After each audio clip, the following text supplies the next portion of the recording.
Richard and I are heading to the site where the prayer wall will be. Further down. Oh, go straight over, Straight sorry. over, yeah. Yeah, okay. The next step is for Richard and his team to work out how they're going to select the winning design and start building the wall over the coming year. But for now, its location is a closely guarded secret. So here we go, this is it. This is it? This is it. This is is the where land. it will be. And this what is will be here? What will you see? So we'll have the monument here, and obviously we don't know the design quite yet, but all the way back to those trees right at the back, there's about 17 acres worth of land. And the motorway so nearby? Motorway's right next to it.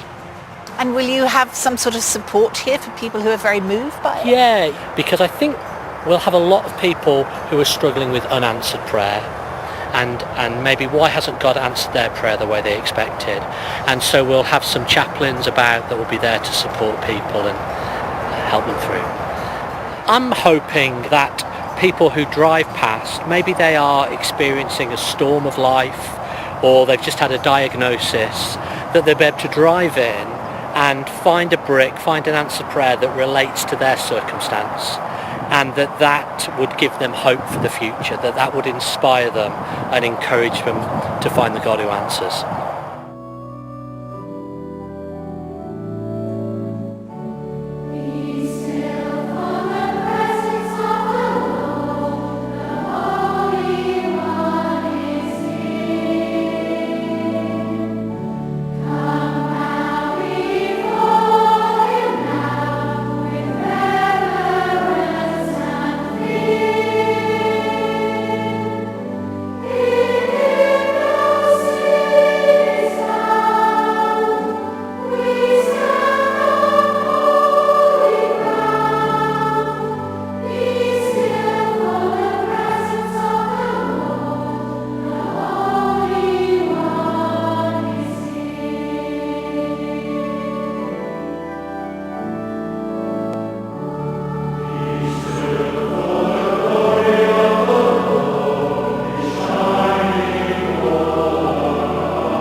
We've been praying with one of these for generations, but did you know you can now use one of these, your smartphone or your tablet?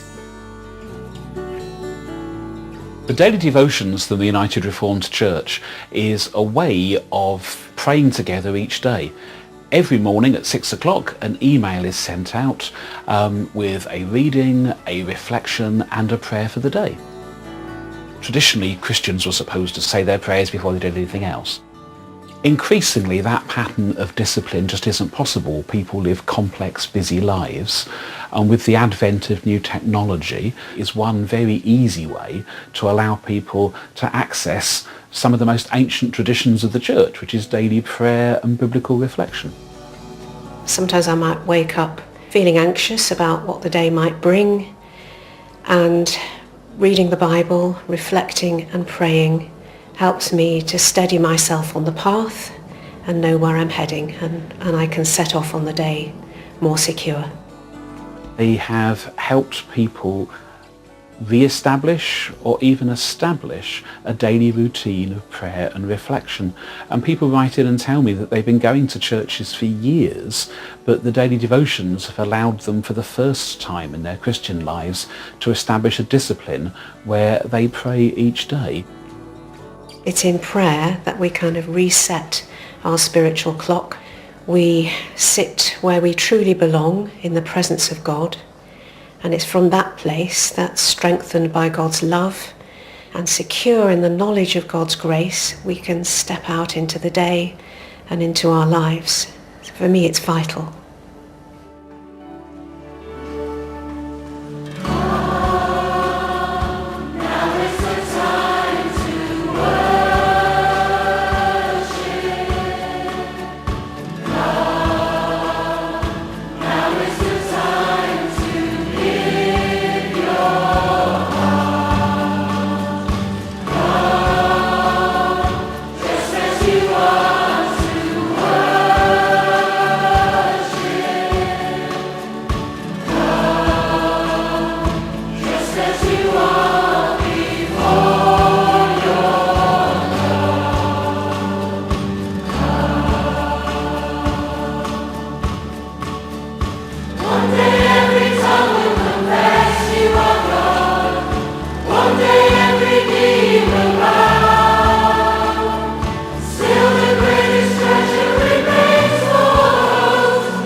We heard earlier about an incredible wall of prayer that's been built. Pam's been to meet a couple whose very special prayer is going to be a part of it. You're a clever girl. Esther was born incredibly early. She was born 17 weeks early. Her odds of survival were very low. Before she was born, the doctors came to talk to us and said that she was unlikely to survive, and initially we were told it would just be a miscarriage. So if ever there was a time for prayer, that was it? Definitely. I think we both felt very desperate, didn't we? Yeah, desperate. We couldn't do anything about it. So what were you praying for at that point? Help more than anything else, I think, wasn't it? Did that give you any insight about how to go from there? Often, at different points of the journey, we've found it difficult to trust God that he was going to look after her. But having the prayers of everyone at our church and almost having their faith and their trust in God kind of helped us. There were two particularly miraculous instances. And so there's one where she was having issues with her stomach and they were quite concerned about it. They had said they thought part of her bowel had died from the scans they took. So we obviously got everyone, and they said they'd need to do an operation on her. And so we got everyone praying. The next day they did a scan to check what they'd need to do for the operation, and the scan was completely normal. There was nothing there, which was amazing. They couldn't explain that either, could they, how that had happened. And that happened on more than one occasion, didn't it? Yes. We all have this duct in our heart which when you're born it closes. However, in most premature babies, I think 50%, it stays open. And for Esther, hers was open. I think it was about 6 or 7 weeks after her birth. She was still on ventilation.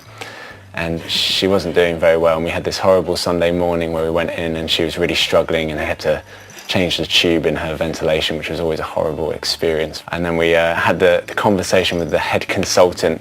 He just shared their concerns, mainly being that she'd maybe never breathe on her own, and if that was the case we'd have to talk about end-of-life procedures and stuff, and we're going to look to operate on her as soon as possible to close the duct. And they said it's hugely risky, but the gain would outweigh that risk.